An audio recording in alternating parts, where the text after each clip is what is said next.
정의당은 오늘 의원총회를 열고 노회찬 의원을 원내대표로 선출했습니다. 20대 국회 시작부터 3연임이죠. 자, 원내대표 취임 기자간담회에서 이 지지부진한 국회 상황에 대해 특유의 비유화법으로 비판을 했네요. 국회의장 선출이 초등학교 반장 선거보다 못하다 이렇게 말씀하셨는데 무슨 뜻일까요? 노회찬 원내대표 안녕하세요. 네, 안녕하십니까. 국회의장 뽑는 게 초등학교 반장 선거보다 못해요? 그래서는 안 되는 일인데 예. 사실상 그렇다는 말씀이고요. 사실상 어떤데요? 우리가 반장 선거를 하든 어디서 선거를 하든 대개 보면은 후보를 이렇게 먼저 그 자원에서든 어떤 추천해서 받지 않습니까? 입후보하고, 예. 입후보하고 그다음 후보들이 이제 뭐 포부나 공약을 얘기하고, 예. 그걸 가지고 이제 투표를 해서 표결을 해가지고 선출을 하는 건데요. 그렇죠. 국회의장은 이 모든 과정이 전혀 없습니다. 입후보가 없어요? 예, 입후보 자체가 없고, 누가 입후보 했는지를 일단은 공식적으로는 모르는 거고, 예. 경선일 경우에 이제 뭐 서로 공약 같은 건 내놔야 되고, 경선이 아니더라도 이렇게 포부를 좀 펼쳐야 되지 않겠습니까? 예. 근데 그런 과정도 없고요. 예. 그냥 이제 여야 교수단체 대표들끼리 이제 그 협상 끝에 의장은 누구, 부의장은 2명이면 누구, 어느 당에 누구, 상임위원장 16명, 18명, 누구 이렇게 해가지고 대타결로 합의를 보고, 아하. 그 합의 본 내용을 갖다가, 예. 합의 본 내용을 갖다가 기표소 안에 비공식적으로 이게 벽에 붙여놔요. 기표소 안에 들어가면 무슨 들어가면 이제 컨닝 페이퍼처럼 있는 거죠. 기표소 안에 컨닝 페이퍼가 붙어 있어요? 네, 붙어 있습니다. 정말요? 네. 오. 그럼 그걸 보고, 왜냐면 어떻게 합의했는지를 갖다가 잘 모르잖아요. 네. 그리고 그 합의한 내용을 갖다가 뭐 신문에 공개한 것도 아니고 하니까, 예. 실제 언론에 나왔다더라도 그걸 일일이 적어가지고 갖고 들어가서 하하. 써야 되는 상황이 되는 거죠. 예. 그 오랜 관행이라고는 하지만은 네. 너무 좀 무책임하고 예. 불투명한 그런 선거 방식을 택하고 있다. 그런 점을 제가 지적한 것입니다. 부의장하고 상임위원장까지 다 그 컨닝 페이퍼에 싹 다 적혀 있습니까? 예, 그렇습니다. 그럼 그대로 가서 뽑는 거예요? 그래서 그대로 써도 되고, 예. 합의를 존중해서, 아니면은 다른 이름을 써도 되고, 예. 그렇게 다른 이름으로 된 사람들은 표가 적게 나오지 않겠습니까? 이런 방식 때문에 이런 방식의 문제점을 인식해서인지, 예. 당선 안 된 사람들은 그 누구가 몇 표를 얻었다. 예.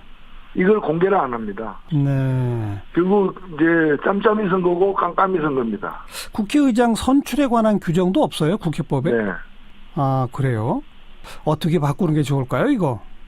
그래서 저는 이 문제와 관련해서는 그 민주주의 과정이 투명한 절차, 합리적인 절차에 의거할 수 있도록 해야 되는 거고, 예. 그러다 보니까 이제까지 방식이 이제 중에 합의라는 이름하에 사실은 담합인데, 예. 그러다 보니까 이번처럼 특정 당 내부 문제가 생겨서 이런 합의가 지연되면은 예. 의장을 못 뽑고 그냥 가는 거죠. 알겠습니다. 네. 그런데 지금 원구성 협상 이제 시작한다는데 6월 네. 한 달 거의 허송세월한 핵심 이유는 뭘까요? 뭐 각 당의 내부 사정 때문이고 선거 뭐 후유증 등이 반영된 내부 사정 때문인데 이것도 좀 안타까운 현실입니다. 네. 제일 급한 당이 자유한국당이죠? 예, 아무래도 이제 자유한국당이 내용이 좀 사태 규모가 크기 때문에 예. 뭐 빨리 수습돼서 내일이라도 정상적으로 이제 협상이 이루어지길 바랍니다. 예. 지금 정의당은 민주평화당하고 공동교섭단체 꾸리고 있지 않습니까? 그건 네, 그렇습니다. 계속 이어지는 거죠? 예, 뭐 현재까지는 이상이 없습니다. 그리고 그 공동교섭단체의 원내대표는 뭐 한 달씩 돌아가면서 합니까? 어떻게 됩니까? 저희들이 좀 약정한 바가 있었는데요. 예. 첫 2달을 제가 했고, 예. 그 6, 7, 8월까지를 장병환 평화당 원내대표께서 하시고, 예. 그 다음에 이제 9월, 10월 정기국회 2달을 또 제가 하는 그런 교대로 하는 걸로 돼 있습니다. 2달씩. 그러면 지금 하반기 원구성 협상에는 장병환 원내대표가 이 두 당을 대표해서 나가겠네요. 예. 그렇지만은 또 수석 부대표는 저희 윤소아 의원이 맡고 있기 때문에 예. 뭐 서로가 협의해서 예. 임하도록 돼 있습니다. 어떻게 며칠 안에 협상 끝날까요? 어떻게 전망하십니까? 그렇게 되길 바랍니다. 사실은 대법관 후보자 3명도 곧 이제 7월 말까지 국회에서 인사청문회를 거쳐야 되는 상황이고 하기 때문에 예. 그 7월 초까지는 원구성이 이루어져야 예. 국회가 정상적인 자기 역할을 할 수 있을 것 같습니다. 의장은 여당이 하고 부의장은 야당이 하는 거죠, 보통? 보통 그렇죠. 어디가 어떻게 자체로는 큰 문제는 없다고 봅니다. 그러니까 어떻게 하는 게 좋겠습니까? 노회찬 의원 보시기에는. 예, 저는 제일 좋은 것은 여당이 다수표를 갖고 있으니까 네. 여당 사람이 될 가능성이 높지만 예. 가장 좋은 것은 자천 타천으로 이렇게 후보들이 여러 명 나와가지고 예. 아니면 각 당에서 후보 한 사람씩이라도 나와서 서로 좀 경쟁하고 예. 국회의장이 뭘 해야 되는지에 대해서 서로 좀 고민하고 논의하는 과정을 거치면서 선출되는 게 가장 바람직하다 봅니다. 의장, 부의장만이라도 이제 입후보해서 정견 발표하고 뽑아보자 이 말씀이군요. 예. 네. 상임위원장들은 아무래도 교섭단체 간에 좀 배분이 필요한 거 아닐까요? 예, 그렇다고 생각은 됩니다. 근데 그 경우에도 예. 좀 더 상임위원장을 갖다가 다선 위주로 해가지고 예. 마치 농공행상에서 이렇게 서열에 의한 포상을 하는 방식으로 주기보다는 예. 지금 상임위를 갖다가 어떻게 운영할 것인지 또 뭘 또 약속하는지 이런 것이 좀 견주어지는 예. 과정이 너무 결여되어 있기 때문에 예. 상임위원 지금의 방식은 참으로 가까운 방식입니다. 그러니까 상임위원장은 그럼 각 상임위원회에서 또 선출하는 이런 절차를 밟을 수도 있는 거네요. 네, 그렇습니다. 정의당은 상임위원장 자리 뭘 원하십니까? 일단 오늘 저는 정의당이 환경노동 문제에 대한 어떤 이제까지 역할이 컸고 예. 주의주장이 분명하니까 하나를 많이 택하더라면 환경노동위원회부터 택하겠다라고 제가 일단 원내대표로서 얘기를 했습니다. 네. 그런데 환경노동위원회 하나라도 정의당이 가져가려면 이렇게 교섭단체 간의 합의와 이른바 짬짬이가 불가피한 거 아닌가요? 그냥 전부 경선으로 들어가면 정의당은 안 되지 않을까요? 아니, 그건 모르는 일이죠, 사실. 경선이라는 것은. 예. 다만 이제 원내 현실 때문에 의석 수에 따라서 일단 배분은 불가피하다고 보지만 네. 그런 식으로 하면은 수습하는 영원히 아무 상임위원장도 맡지 못할 가능성이 있기 때문에 있기 때문에 저는 여러 방식들에는 좀 검토가 필요하다고 봅니다. 예.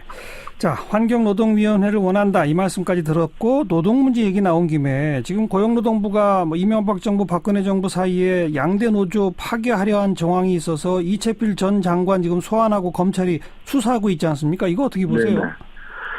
예, 이게 보통 보면은 일부 사업장에서 이런 부당노동 행위라 그래가지고 노조 활동을 갖다가 이렇게 방해하기 위해서 사용자가 노조를 만드는 경우들이 있는데. 있죠. 네, 마치 이제 그런 활동을 한 것으로 보여집니다. 예. 예, 그래서, 저는 특히나 이제 노동부 장관까지 지낸 분이 얘기에 연루했다는 충격적인데. 예. 좀 아주 엄정한 수사를 해가지고. 네. 좀 문제가 있다면 도려내야 된다고 봅니다. 아까 사용자가 노조 만드는 거를 보통 어용노조라고 그러잖아요. 예. 그럼 이렇게 정부가 나서는 건 뭐라고 그래야 됩니까? 그러니까 이게 지금 용어도 없는 겁니다. 사실은 이게 사업장 단위에서 발생하던 일이 국가적 차원에서 정부적 차원에서 이게 정부가 어용노총을 만들려 했다라는 건데 예. 있을 수 없는 일이죠. 예.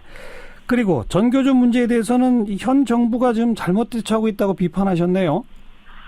예, 너무 경직되게 지금 법 해석을 하고 있는 게 아닌가 싶고요.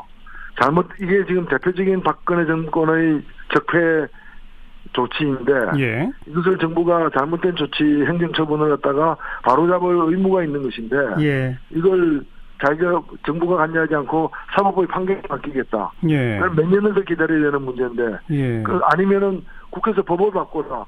이걸 잘못된 행정처분 때문에 발생한 문제를 갖다가 국회에서다가 짐을 떠넘기는 잘못됐다고 봅니다. 정부의 행정처분의 어떤 변경으로 얼마든지 정규직 지위를 갖다가 확보할 수 있다는 게 많은 또 법조계 인사들의 의견이기도 합니다. 대법원 국회에 떠넘기지 말고 잘못된 행정처분 정부가 알아서 변경하라 이 말씀이군요. 네. 여기까지 고맙습니다. 네, 감사합니다. 정의당의 노회찬 원내대표였습니다.